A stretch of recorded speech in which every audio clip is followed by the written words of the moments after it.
Hi guys! Magandang araw or magandang gabi po ulit sa inyong lahat.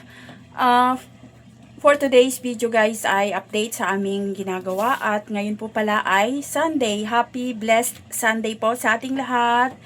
Excited much na yung ate Jo nyo ngayon kasi bukas po ng gabi ay lilipad na tayo. Ito po ngayon pala ay last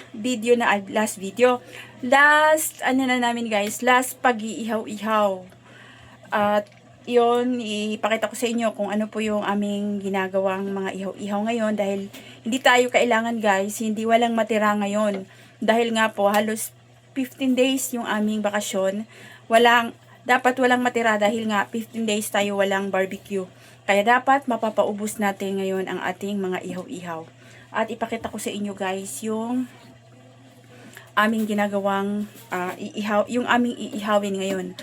Si ate pala namin, yung aming panganay, nandun na sa aming pwesto, nagtinda na kasi kahapon po kasi pag Sabado para po sa akin, bago sa aking channel, pag Sabado yun po yung malakas namin na, pero hindi po palagi, malakas namin na pagtitinda, malakas na bentahan namin.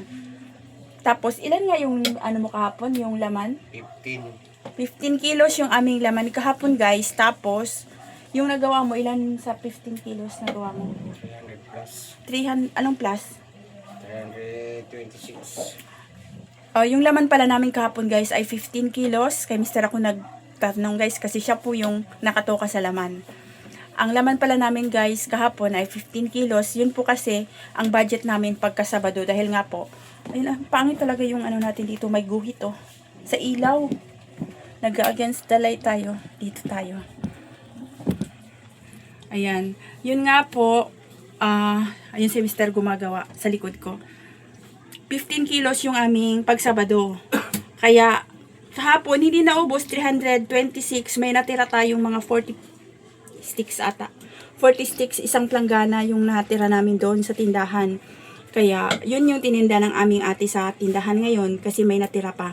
Yun po, yung pag sinabi ko pong natira, ibig sabihin po no, nakamarinate lang siya. Hindi po siya nakaihaw kasi yun yung sa mga check nyo po sa aking YouTube channel, pag natira po na naiihaw, hindi po namin yan binabalik kinabukasan. Kumbaga, tinatansya po kasi namin yung aming mga iniihaw, kailangan mapaubos natin yan. Kung hindi, alam natin na hindi mauubos, hindi po namin yan iniihaw. Ini-stock lang po namin yan sa ref or sa freezer para nakamarinate pa rin siya at hindi siya matutuyo. Kasi pag binenta natin yan guys, na inihaw na natin, tapos ibibenta natin, hindi na siya masarap, hindi na siya maganda. Kaya yun, hanggat maaari, pagka alam natin na may matitira, wag natin siyang ihawin. I-stock lang natin siya sa ref or sa freezer, hayaan natin siya nakamarinate doon sa kanyang, doon sa sauce na pinagmarinate natin. Tapos ayun, at hindi ko alam kung saan ako pipasto guys kasi dyan may may parang naguguhit yung ating camera dahil sa ilaw. Yung aming ginagawa, kailangan mapaubos natin to at ayun hindi pa ako nakapag-impake sa sobrang busy kasi guys, wala pa kaming impake. Kaya bukas hindi kami mag-ihaw-ihaw dahil bukas ng madaling araw. Sumbaga, sa Lunes ng gabi, Martes ng madaling araw, yun yung alis namin. Kaya, yun, ilaan natin yun sa pag-iimpake. Tapos, pakita ko sa inyo yung itsura ng aming ginagawa ni Mr. Ayan, si Mr. naghihiwa na. At, i-share ko lang pala guys, dun sa mga naghihaw-ihaw, di ba po, pwede naman natin yan ipahiwa, yung mga ganyang barbecue. Sa amin po, hindi na namin pinapahiwa yan. Kami na mismo ang naghihiwa dahil kung yung hinihiwa kasi sa palengke guys, hindi nila tansyado yun, basta lang hiwa ng hiwa. Sa amin kasi, ano na yun, yung kumbaga sukat na, tansyado na namin, kaya madoble-doble lang yung trabaho. Kaya ang ginawa namin, bumibili kayo ng buo-buo talaga na yung buong baboy or pork, kami na yung naghiwa at hinugasan ko na lang, tapos si Mr. ang naghiwa para matansya yung laki ng pagtuhog natin sa ating pork barbecue. Yun, pakita ko sa inyo guys. Ito pala yung aming gagawing pork tenga. Ayun ang ginawa po namin. Ito po ay halagang 1,000. Ulitin ko po, dito po sa sink na to, ito lang po ay, baka sabihin po ng iba, madumi. Ito po, nakalaan lang po ito sa aming paghuhugas ng mga karne, ng mga plato, ng mga pinagkainan. Hindi po kami dito nagtututbrush guys, kaya nilalapag ko po dyan diretso yung aking hinuhugasang mga karne. Kasi madami po siya guys, pag gumamit pa tayo ng planggana, medyo masikip. Kaya yun, yung ating, lilinisin ko pa lang yan, yung ating tenga, pork tenga. Tapos, dito si Mister, ayan yung ginagawa niya. Yun, nakaano si Muning, oh, nakaabang. Ito po, ito ngayon ay 10 kilos lang ba to? 10 kilos lang yung aming pork laman guys, kasi yun nga po sa sinasabi ko, may natira tayong isang planggana, doon sa tindahan, yun yung tininda ng ate namin. Meron na kaming pork, chicken inasal doon, yun yung tinda ng ate namin, yung kanilang paninda, chicken inasal at saka yung pork barbecue natin na natira na isang planggana kahapon. Yun yung tininda niya, kaya paulit-ulit si Ate Jo, pasensya na kayo. Kayo, nagbukas na si ate namin ngayon at paglinggo kasi kailangan maaga magbukas kasi maraming bumibili paglinggo guys. Pagtanghali pa lang maraming bumibili. Tapos ito po yung itsura ng pork na binibili namin guys. So, ito siya. Ito yung magandang klase guys. Pakita ko sa inyo yung itsura. Etong ganito, dapat talaga maganda siyang klase kasi nandito yung taba. Masarap kasi sa pork barbecue yung may taba. Yan o, nasa gitna yung taba. Yun po yung masarap niyan guys. Kasi pangit naman sa barbecue pag puro laman. Ito part ito ng loin. Yan. Ito yung kadalasan in-order namin. Bihira lang itong ganito guys. Kaya ang ginagawa ko, pag ganito, nag-ano ako ng yung sa may batok, dinudugtong ko kasi wala talagang kataba-taba pag ganito yung yung gagawin nating pork barbecue. Pero ito po ay malambot. Ito po ay loin. Parang sa part ito ng pork chop guys, doon sa pinagsadikit ng ginagawang pork chop, ito yun. Parang ito yun guys, wala lang siyang balat na. Tapos ito, hindi ko alam kung anong part to. Alam ko guys, hindi ito kasim. Pero ito yung pinakamasarap na gagawing pork barbecue, itong part na to. Yan siya, magandang klase. Yun, halo siya. Marami siyang ganito ngayon, ito konti lang yung loin. Ayun yun, ayun yung magandang tips ko sa inyo guys. Tip ko sa inyo, ito yung magandang gawing pang pork barbecue. Ayan siya, may taba-taba. Kasi pangit sa pork barbecue yung puro laman lang kasi tuyo siya pag puro laman.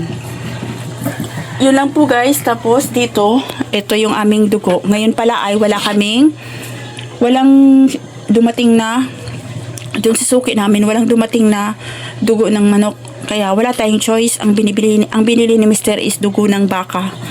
Pag dugo kasi ng baka guys, malalaking bloke. Ito siya, mas mura din. Yun nga lang, mas masarap talaga yung dugo ng manok. Kaya ngayon, walang choice si Mr. Ito, bumili pa rin siya ng dugo ng baka. Magkano to? 35? 45. Yung manok? 45 din. Parehas lang pala guys yung presyo. Hindi ko na kasi alam guys kasi si Mr. talaga yung namamalengke. 45, ganito kalaki. Yan. Bali, sa 6 na bloke nito, ang dami na nating magagawa. Ito po ay, ayun, 6 na bloke. Kung ano yung nagagawa namin sa 8 bloke na dugo ng manok, ganun ang magagawa natin dito kasi alam nyo guys, hindi ko lang napakita yung manok. Malapad, malaki. Malaki yung dugo ng baka. Ayan siya. At ito talaga ay malinis. Kaso lang po, na-try ko na sa base sa, syempre tinitikman ko guys, mas masarap talaga yung dugo ng manok. Pero depende rin siguro sa pagtimpla natin. Kasi ito guys, check nyo po yung aking YouTube channel. May video po ako kung paano po iluluto itong iluluto itong dugo or Betamax. May video po ako para malasa po siya. Hindi lang yung walang lasa, yung parang yung iba kasi dinadaan na lang nila sa suka, kumbaga yung suka na lang daw ang nagdadala ng lasa sa kanilang barbecue, yung mga yung ganito dugo. Sa amin po hindi, tinitimplahan ko po yan, niluluto ko po yan. Check nyo po kung paano ko po niluto. May video po ako kung paano po ang technique sa masarap at malasang dugo ng or Betamax na pang ihaw-ihaw. Tapos ayun, yung ating, yun lang yung aming, wala kaming bulaklak ngayon guys, hindi kami gumawa ng bulaklak kasi minsan yun mahina yung bulaklak. In-stop muna namin yung bulaklak kasi baka hindi natin mapaubos dahil nga po 15 days kami wala. Kaya kung ano lang yung medyo talagang mabenta natin, yun lang yung binibili namin ngayon. Tapos yung aming yung isaw, ginawa niya ni Bunso. Kaso si Bunso ngayon lumayas habang gumagawa ng isaw. Pakita ko sa inyo yung ginagawa ni Bunso ng isaw. Guys, dito si Bunso gumagawa ng isaw sa aming taas kasi masikip nga po yung aming bahay. Dito siya gumagawa. Ito na yung ginawa ni Bunso. May nagawa na siyang konti, oh. Itong isaw namin ngayon ay 900 pesos. Ulit, 900 pesos yung isaw na yan. Natimpla ko na at tinutuhog na ni Bunso. Minsan si Bunso ko na rin ang nagtitimpla nito, guys. Tinuruan ko na sila. Ayan yung isaw. Sa mga magtatanong po kung paano po yung marination nito, yung pagtitimpla, may video din po ako paano po ito timplahin. Ayan po, yung video ko po, ano po yun, nakadepende sa bawat kilo. Ito po ay 9 kilos, so bali kung magtimpla tayo, kung ano po yung timpla natin sa 1 kilo, doblehin na lang po natin yung timplada, yung sukat ng dami ng asukal, yung toyo, doblehin na lang po natin kung madami yung ating ginagawa. Ito pang gamit po ditong asukal, nasa 1 kilo guys, kasi ito po ay 900 pesos nga po. So bali kulang 8 kilos po ito, at 110 ang kilo. Ayan, dito si Bunso gumagawa ng isaw namin ng manok, kasi masikip nga po sa aming baba. Ito po yung aming bahay guys, tapos doon yung ating garden, oh. Yun yung sinasabi ko sa inyong doon ko nilalagay yung gapi. Diyan sa loob, sa likod niyan, may may mountain garden, tapos diyan ako naglalagay ng mga gapi namin, yung aquarium. Yun lang guys, yung mai-share ko sa inyo. At ayun na, nag-iingay na yung ating kapitbahay, may ginagawa kasi dito, nag-grinder, kaya kanina pa dapat ako mag-video. Yun, i-stop na natin yung ating hanggang dito na lang dahil maingay nga po. At yun lang, maraming salamat sa inyong panonood at excited much na masyadong makalat tayo doon kasi hindi mag-i-impake pa lang ako guys, yun yung dadalhin namin pag uwi. Yun nga po, uuwi kami ng probinsya. Yung dugtong ko sa video ko kahapon, uuwi tayo at wala pa, nandyan pa nakahanda yung mga maleta. Mag-i-impake pa lang tayo, pasensya na kayo sa kalat. Yun lang po, happy blessed Sunday po sa ating lahat. Thank you po sa patuloy niyong pagsuporta sa aking YouTube channel. And thank you din po sa hindi nag-skip ng ads. Maraming salamat po. God bless po sa ating lahat and bye. Thank you po ulit.